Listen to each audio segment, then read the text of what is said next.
प्रश्नावली 4.6 का जो पहला प्रश्न है, संलग्न आकृति को देखकर लिखना है। नीचे दिए गए प्रश्नों के उत्तर देखने हमें। ठीक है, तो देखो सबसे पहले हमसे पूछा है वृत्त का केंद्र। वृत्त का केंद्र क्या होता है? जहां पे हम प्रकार की नोक रख के वृत्त को बनाते हैं, ये कहलाता है वृत्त का केंद्र। तो कहाँ पे रखी होगी इस वृत्त को बनाने के लिए? ऊपर। तो हम लिख देंगे बिंदु ओ लिख देंगे। ठीक है, वृत्त का केंद्र क्या है इस आकृति में? 3 त्रिज्याएं।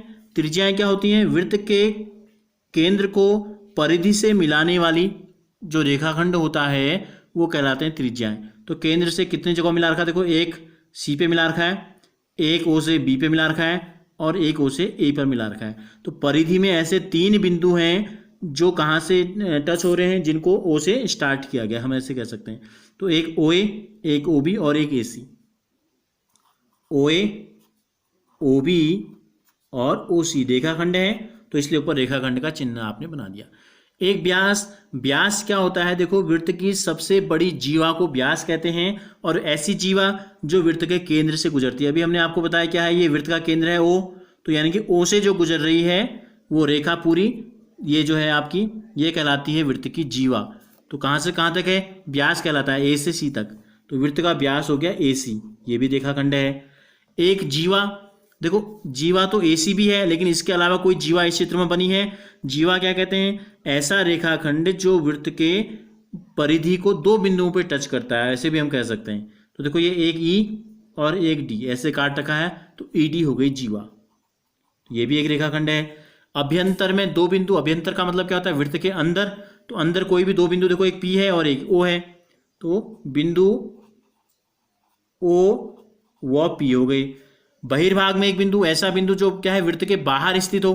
कौन है बिंदु के बाहर? देखो, वृत्त के बाहर कोई बिंदु है जो परिधि से भी बाहर हो, क्या है? बिंदु क्यू। तो क्या लिख देंगे? बिंदु क्यू लिख देंगे।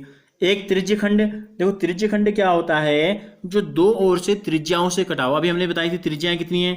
ओ ए, ओ बी, ओ सी। तो ओ ए और ओ बी और ओ सी, यानी कि वृत्त का वह भाग जो 2 तरफ से कटा हुआ आपका त्रिज्याओं से। तो यहाँ भी त्रिज्या है, यहाँ भी त्रिज्या है, और एक तरफ जो है चाप होता है, वृत्त का चाप। ये भी हो सकता है ओ सी और ओ बी और आपका बी सी, लेकिन इसको चूंकि छायांकित किया गया है तो हम इसी को लिख देते हैं ओ ए बी। त्रिज्यखंड हो गया ओ ए बी।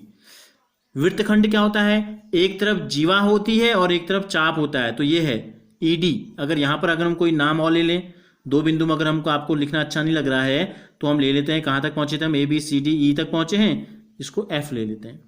तो ई डी, ई से डी में आई, डी से एफ में गई है, E D F. E D F, दोबारा भी ई लिख सकते हैं आप, यहां तक पूरा है। तो ये हो गया एक वृत्तखंड। अब दूसरा जो प्रश्न है, क्या वृत्त का प्रत्येक व्यास उसकी एक जीवा भी होता है? पूछा है। क्या वृत्त का प्रत्येक व्यास उसकी एक जीवा भी होता है? तो प्रत्येक व्यास, कितने व्यास हो सकते हैं इसमें? देखो, ये एक व्यास हमने लिया, तो ये तो हमने ऊपर भी आपको बताया जीवा है। अब अगर हमने इसको ऐसे ले लें तो ये भी क्या है? वृत्त की परिधि को 2 बिंदुओं पे काट रहा है, ऐसा रेखाखंड, तो ये जीवा कहलाता है। क्या कहलाता है? अगर हम इस व्यास को ऐसे ले जाएं तो प्रत्येक व्यास कह रहा है, तो इसलिए हम क्या बना रहे हैं? हर बार हम व्यास बना रहे हैं, और कहाँ तक जा रहा है? परिधि तक। तो हो जाएगा क्या वृत्त का प्रत्येक व्यास उसकी जीवा होता है? तो लिख देंगे हाँ, वृत्त का प्रत्येक व्यास उसकी एक जीवा होता है।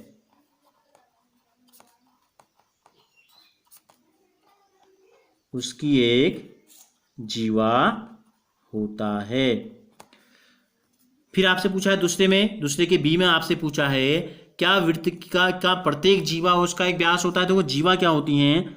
ये जीवा है, एक तरफ चाप है और एक तरफ हमने क्या कर दिया? देखो, एक रेखाखंड खींचा जो वृत्त को 2 बिंदुओं पे टच कर रहा है, तो ये जीवा है। अगर हम यहाँ पर बना दें थोड़े ऊपर, तो ये भी क्या है? जीवा है। बीचों बीच में अगर हम बना दें तो ये जीवा के साथ साथ क्या हो गया? व्यास हो गया। और ऊपर अगर हम बना दें तो ये सब जीवाएं हैं। अगर हम ऐसे बना दें तिरछे में कोई, तो ये भी जीवा है। तो हमसे क्या पूछा है? क्या वृत्त का प्रत्येक जीवा, ये जीवा, जितने भी जीवाएं हैं, क्या सब व्यास होती हैं? नहीं, सब व्यास नहीं होती हैं। कौन होता है व्यास? व्यास केवल वो जीवा होती है जो वृत्त के केंद्र से गुजरती है। तो क्या लिखेंगे? नहीं। इसका उत्तर क्या है? नहीं, वृत्त का प्रत्येक जीवा उसका व्यास नहीं होती।